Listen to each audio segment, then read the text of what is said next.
The phone buzzed insistently in my pocket, jolting me out of my focus. I wiped the sweat off my brow and stepped outside the makeshift clinic, where the midday sun cast long shadows over the rural village.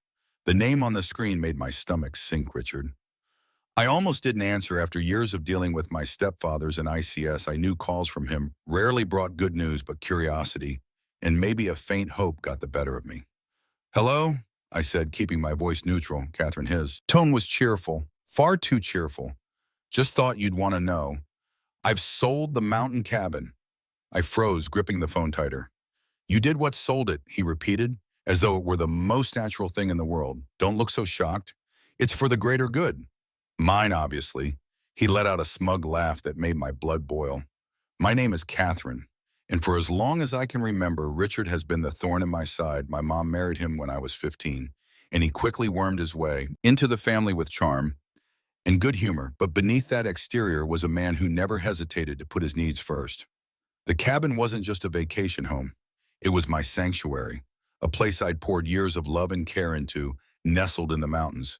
It was where I went to recharge after grueling work trips, where I hosted friends for long weekends, and where I felt most at peace. Hearing Richard talk about it, like it was a pawn in his endless schemes, was infuriating. "You had no right," I said, my voice shaking. "That cabin wasn't yours to sell. Relax," he drawled. "I've been managing things around here while you're off saving the world. And besides, what's the point of holding on to something you're never around to enjoy? It was an easy way to clear my debts." "You'll thank me later." "I'll thank you when hell freezes over," I snapped. Hanging up before he could say another word, I paced back and forth, trying to calm the storm of emotions swirling inside me. Richard's audacity knew no bounds, but this time he'd crossed a line. What he didn't know, and what I intended to keep to myself for now, was that the cabin wasn't entirely mine to sell. My best friend Laura was co-owner, and the legal agreement we'd set up years ago explicitly required both our signatures for any sale to go through. This wasn't over. I sat down on the edge of my cot, staring at the phone in my hand like it might burst into flames.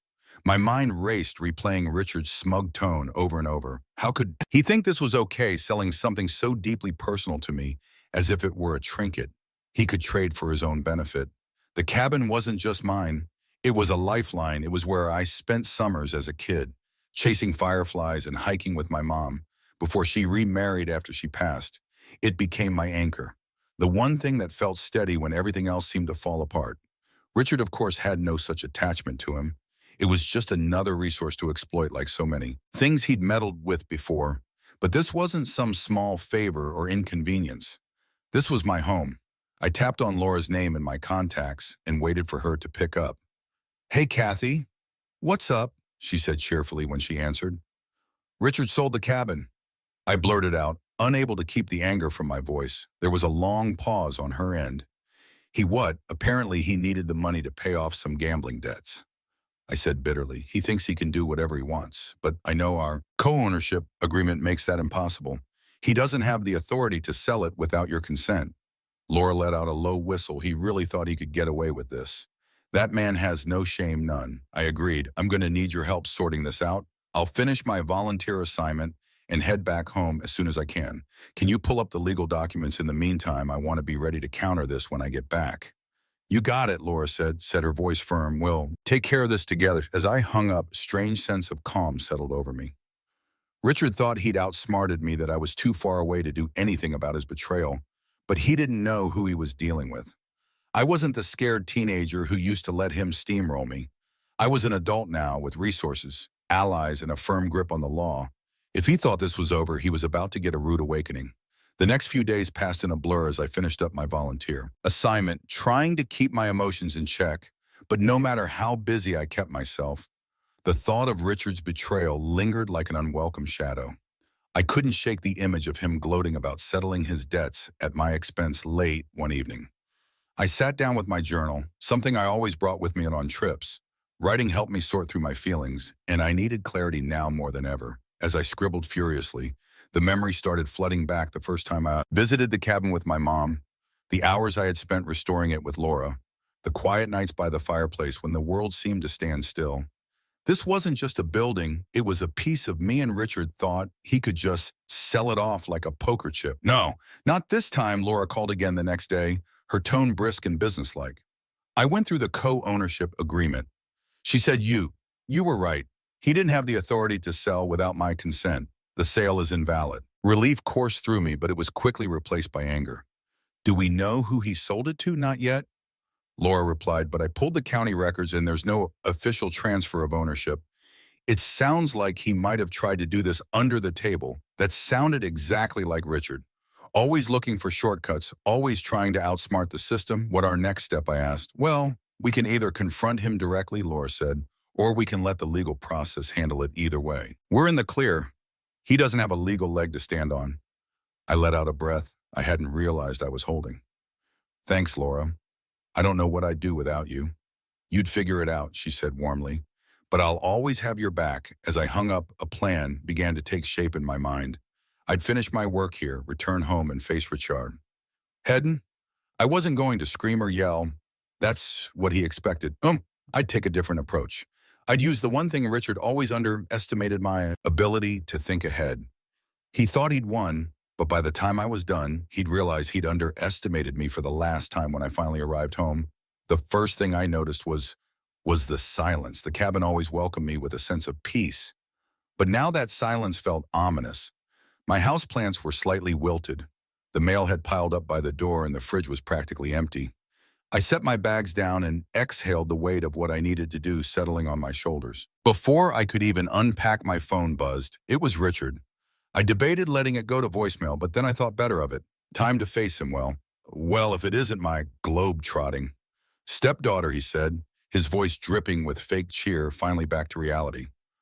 What do you want, Richard? I asked, cutting straight to the point. I just wanted to check in, he said, his tone smug. Make sure you're not too upset about the whole cabin situation. I mean, it's gone now, so there's no use crying. Over spilled milk, my jaw clenched. Funny you should say that, I replied, keeping my tone calm, because as far as I can tell, it's not gone. Laura and I checked the ownership records. The sale didn't go through. You can't sell what doesn't belong to you. There was a pause on the other end, just long enough to let me know I'd struck a nerve. That's ridiculous, Richard said, his voice tightening. The buyer paid in cash and the paperwork is handled. It's a done deal. No, it's not, I said. Laura and I co-own the cabin, remember? Without her consent, the sale is invalid legally. It's still ours. His laugh was brittle. You think you're so smart, don't you? Always playing the perfect daughter, always trying to control everything. You don't know how hard I've had it, Catherine. I did what I had to do. You stole from me. I shot back, and you think I'm supposed to feel sorry for you. You've made your choices, Richard, and now you'll have to live with them. The conversation ended with him hanging up on me, and I was left standing there, phone in hand, shaking with a mix of anger and triumph. For years, I'd let Richard manipulate situations, guilt-trip me, and take advantage of my patience, but not anymore. I wasn't just defending the cabin. I was reclaiming my boundaries, my voice, and my peace of mind. The next morning, I sat at the kitchen table, my laptop open, reviewing the documents. Laura had sent me. The co-ownership of agreement was crystal clear. Neither of us could sell the cabin without the other's written consent. Richard's actions weren't just unethical. They were blatantly illegal. My thoughts were interrupted by a sharp knock at the door. When I opened it, there he was, Richard, wearing his usual smug expression. Mind if I come in? He asked, though he didn't wait for an answer. Before stepping inside, I folded my arms, watching as he made himself comfortable in one of my chairs. What do you want, Richard? But Catherine, he started, his tone dripping with condescension. I know, you're upset, but you have to understand my position. I was desperate. The people I owed money to weren't exactly patient. I raised an eyebrow. And you thought stealing my property was the solution? Borrowing, he corrected, as though that made it better. I was going to make it back. Once my luck turned around, I would have paid you back every penny. I couldn't help but laugh bitterly. Your luck. That's what you're betting on, Richard. You've been gambling away money for as long as I've known you, and it's never worked out. Why would this time be any different? He shifted uncomfortably, but his bravado quickly returned. You're overreacting. It's just a cabin. You're not even here most of the time. Why not let someone else make use of it? Because it's mine, I snapped. Because it's my home. You don't get to decide what I value or what I do with my property. And for the record, Laura values it just as much as I do. Your little sale is invalid, and his face darkened, and for a moment I saw a flicker of something like fear. You wouldn't really go to the authorities, would you? You wouldn't ruin your own stepfather like that. I leaned forward, meeting his gaze. Try me for the first time. Richard didn't have a snappy retort. He stood up, muttering something under his breath, and stormed out, slamming the door behind him. I sank back into my chair, my heart pounding. The confrontation had left me shaken, but I also felt a spark of satisfaction. Richard was starting to realize that his usual tactics wouldn't work on me anymore. This wasn't just about the cabin. It was about standing up to someone who had taken advantage of me for far too long. After Richard's dramatic exit, I called Laura to update her. He showed up at my house, I said, pacing the living room, tried to spin some sob story about how he borrowed the cabin to settle his debts. Laura snorted on the other end of the line. Borrowed. Does he even hear himself? What did you say? I told him the sale was invalid, and if he pushed me, I'd go to the authorities. I replied that seemed to shake him a little, but knowing Richard, he's probably already scheming his next move. Well, let him scheme, Laura said firmly.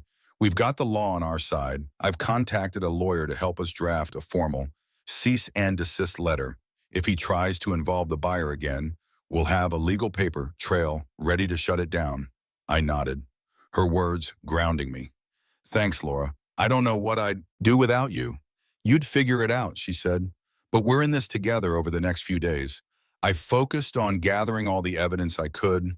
I documented the co-ownership agreement, collected screenshots of text messages Richard had sent about the sale, and even tracked down the real estate agent who had been involved when I contacted the agent. Her voice was tense. Look, I didn't know the full situation, she said quickly.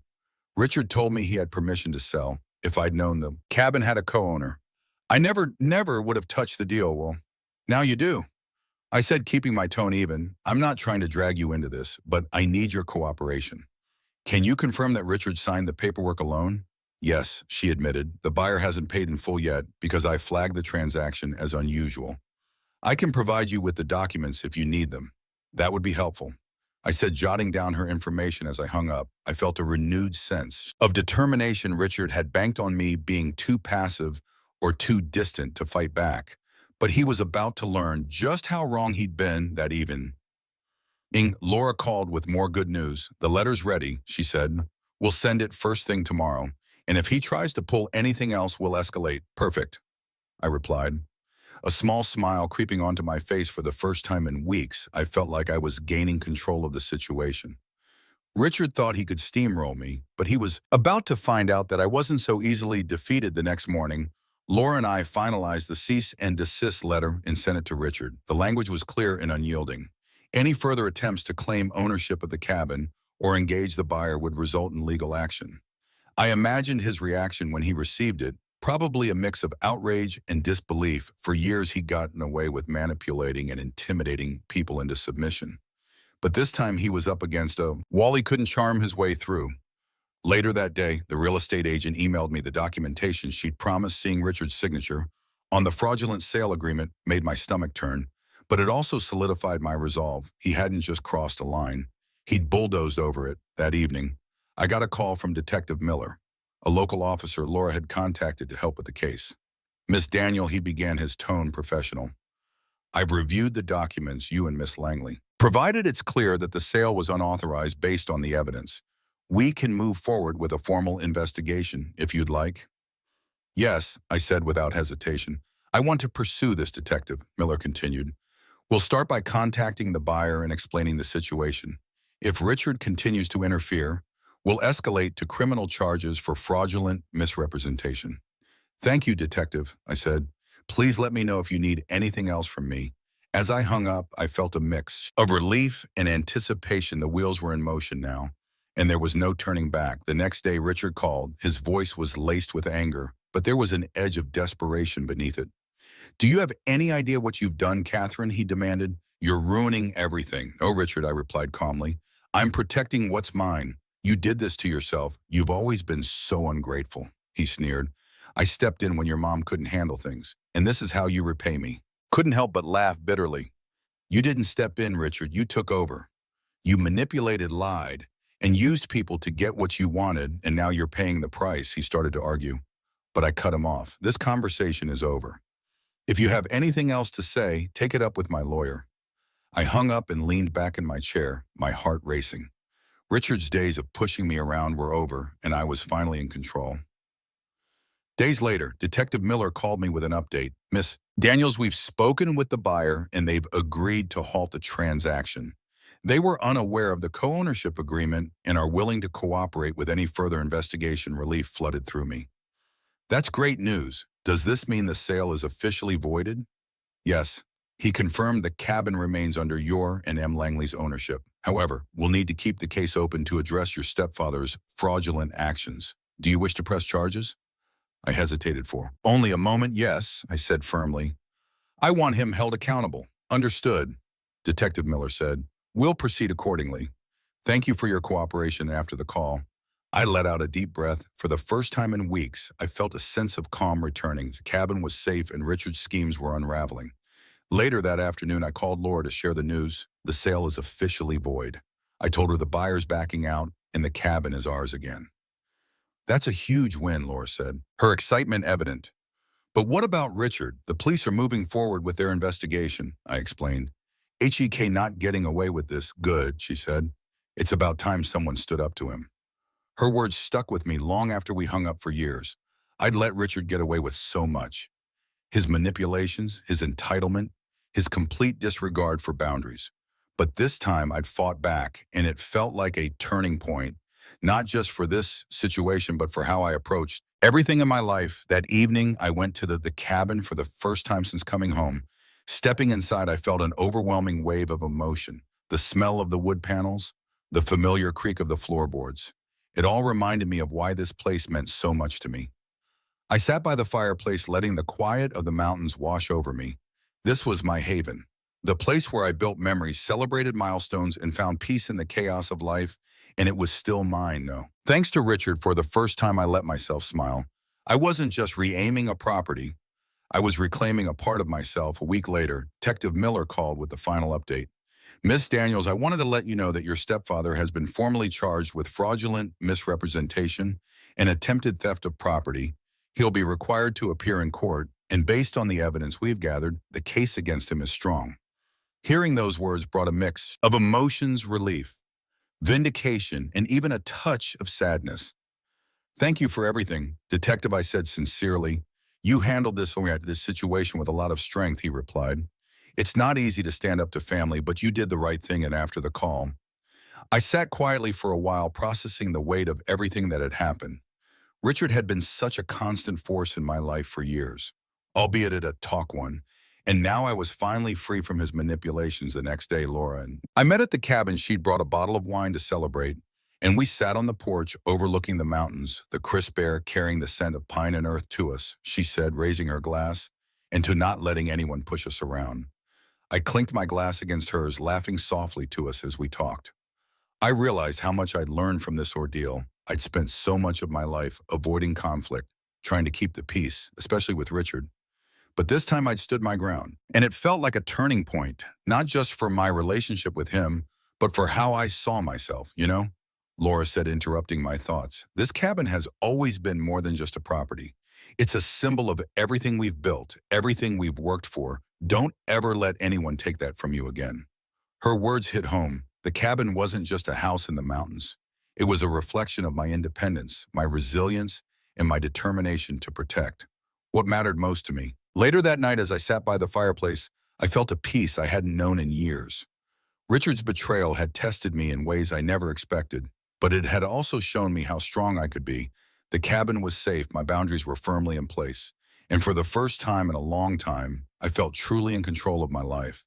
In the weeks that followed, life slowly settled into a new rhythm. The cabin, once a battleground for Richard's greed, became my refuge again. Each creak of the floorboards, every rustle of the trees outside reminded me of what I'd fought to protect. I didn't hear much from Richard after the charges were filed. My mom, Em, called once, her voice hesitant. You know how he gets, Catherine, she said, her usual defense of him ringing hollow. This time I do, I replied evenly, and that's why I did what I had to do. She didn't argue for the first time. There was no attempt to guilt me, no desperate plea for reconciliation, just a quiet sigh before she said, I hope you find peace. I already have, I said, and I meant it. Laura and I spent the next few weekends working on small renovations to the cabin we painted. The porch patched up the roof and planted a few wildflowers along the edge of the property. With every nail hammered and brushstroke applied, it felt like I was reclaiming more than just the space. I was reclaiming myself. One evening, as we sat on the porch watching the sunset, Laura turned to me.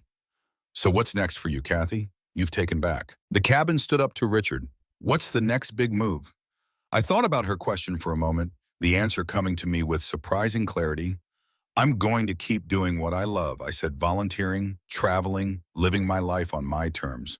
But this time I'm not letting anyone else dictate how I live it," she smiled, raising her glass to that. As the days passed, I found myself reflecting more on everything I'd learned from this ordeal. It wasn't just about the cabin or even Richard. It was about realizing my own strength for years.